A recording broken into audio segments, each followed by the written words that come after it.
Today, we're talking about Twitch commenter Hasan Piker's most recent controversial interview, late rapper Juice WRLD's ex-fiancé Ally Lotti releasing an explicit tape of her and the deceased on her OF, and an American woman, Mack, has been sentenced to 26 years for killing her mother and stuffing the body in a suitcase. All in today's episode of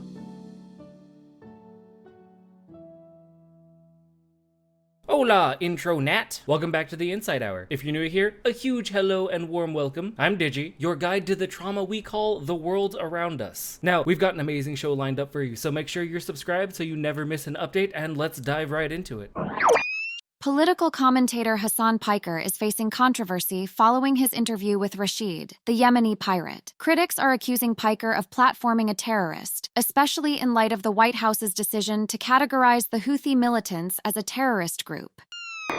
Alright, so prominent political commenter Hasan Piker recently stirred up controversy by featuring 19-year-old Yemeni Rashid on his channel. Rashid, who's gained notoriety as the Red Sea Pirate, is allegedly linked to the Houthis, a group recently redesignated as terrorists by the US government. So to say that Piker has sparked a heated debate is putting it lightly. Critics argue that by giving Rashid a platform, Piker is essentially amplifying the voice of someone connected to a terrorist organization, and considering the Houthis' history of recruiting child soldiers and alleged human rights abuses, it's a valid concern. On the other hand, supporters of Piker suggest that he's merely bringing attention to a complex issue, offering a perspective that's often overlooked in the mainstream media. The situation presents a classic journalistic conundrum, the fine line between reporting on a subject and unintentionally promoting it, he said while promoting it. The question now arises, is Hasan Piker courageously revealing the truth about misunderstood conflicts, or is he irresponsibly providing a stage to a figure associated with a controversial group? Furthermore, the incident contributes to a broader discussion on how influencers and media figures should handle sensitive topics, balancing free speech with responsibility that comes with a large following. He said with a tiny following. You know, you can say it, but should you say it? Now, let's dive into Rashid's backstory a little bit. Resembling a young Timothée Chalamet, Rashid has become a sensation all over social media recently. During his appearance on Piker's show, he expressed his support for Palestine, attempting to explain that his actions are more than a mere disruption of trade and that they represent a stand for a cause. Now, the situation overseas escalated with the seizure of the Galaxy Leader cargo ship last November, turning the ship into a symbol of a larger conflict. The Houthis, soon to be relisted as terrorists by the US, are using such tactics to protest Israel's actions in Gaza. In response, the US launched Operation Prosperity Guardian to secure Red Sea trade routes. Despite this, the Houthis remain defiant, impacting major shipping companies like Maersk. Anyways, Rashid, now a central figure in this conflict, gained brief fame on TikTok before his account was removed, although he continues to be active on other platforms. Considering both sides of the story, Rashid's actions in the Houthi campaign underscore the desperation and complexity of the Yemeni conflict. And despite how you may feel about it, the tactic has drawn some much needed attention to the war-torn region. However, there is a risk that this sort of coverage can be perceived as endorsing terrorism and violent extremism, which, you know, is a delicate issue for social media platforms or something like that. What's your perspective? Is Rashid a contemporary Robin Hood on the seas or participating in perilous political play? Share your views in the comments below. Ally Lotti, the ex-girlfriend of the late rapper Juice WRLD, has released a private sex tape on her and the deceased on her OnlyFans page. The decision has been met with widespread criticism, with many viewing it as a disrespectful and exploitative act.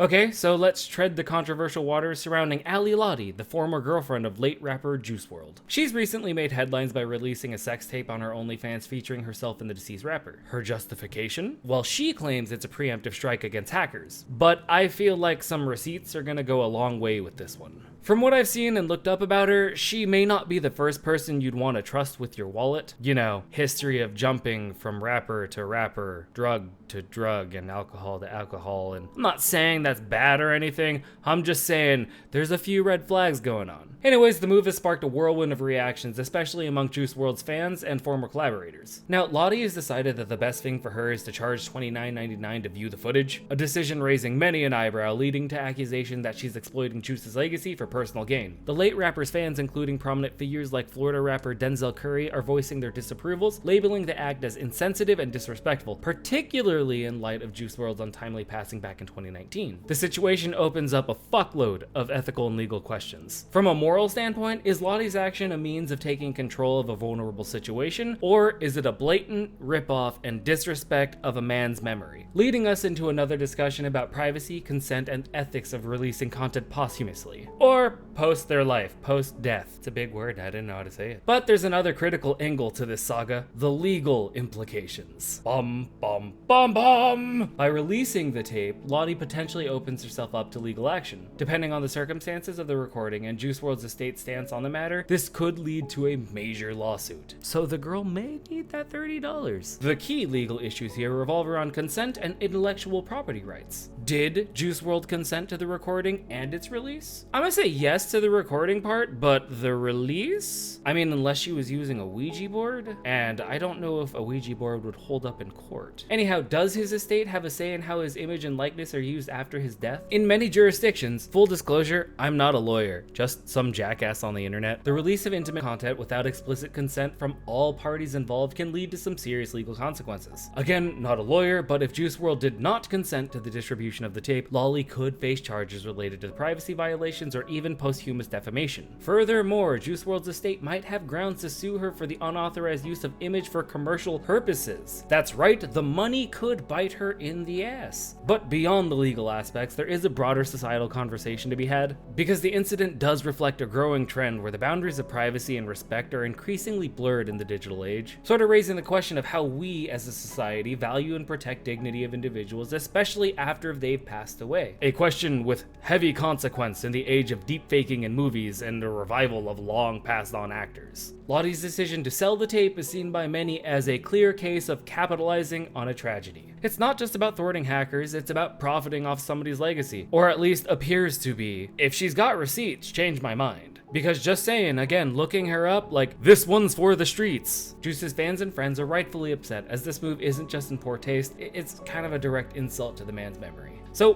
where do we draw the line between personal freedom and moral responsibility? How do we navigate the complex terrain of posthumous rights and respect? And remember, this isn't just an isolated incident involving Lotti and Juice WRLD. It's indicative of a larger cultural issue where attention and monetary gain are often prioritized over respect and decency. While personal expression and use of platforms for content sharing are valid, there have got to be some boundaries that shouldn't be crossed. It's crucial to identify and condemn actions that are exploitive and disrespectful. So, insightful ones, I pose you these questions. Is there ever a justifiable reason to release such private content without consent, especially after someone's dead? And how should we balance personal agency with respect for the deceased and legal considerations? Let's discuss. Heather Mack, an American woman, has been sentenced to 26 years in prison. Mack pleaded guilty to assisting in the murder of her mother, Sheila von Wiese Mack, during a vacation in Bali in 2014. The case gained notoriety when Mack and her boyfriend were found to have stuffed the victim's body into a suitcase. This story is just wow.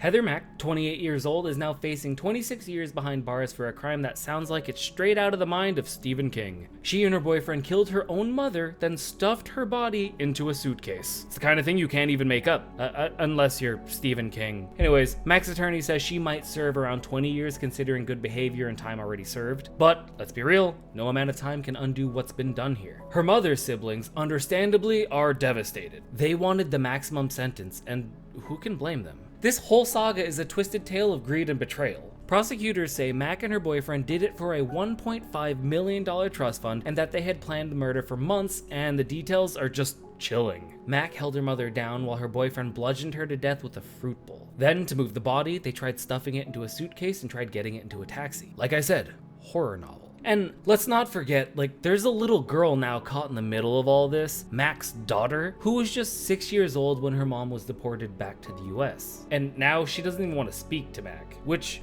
your mother killed your grandmother, so it's understandable. This poor child lost 2 people in one foul swoop. The psychological impact on this little girl has got to be immeasurable. Growing up knowing the horrific details of her family's past will undoubtedly shape her future in ways we can't even begin to comprehend here. As for Heather, her life in prison is going to be a far cry from the luxurious lifestyle she once envisioned with that trust fund money. Money is the root of all evil, people. And it kind of goes you how quickly life can spiral out of control when greed takes over. This is why I avoid Las Vegas, because I don't gamble well. The case has also sparked a wider conversation about the nature of crime and punishment. Some argue that Mack's sentence, though lengthy, can never truly compensate for the loss of life, while others debate the effectiveness of the justice system in rehabilitating individuals who commit these heinous acts. Which side do you land on? And on that note, we're gonna call it a day. Thanks to the 10% of you that made it all the way to the end of the video. Now do me like one more favor and hit that like button. It really does help us out. And until next time, I will see you when I see you. Bye!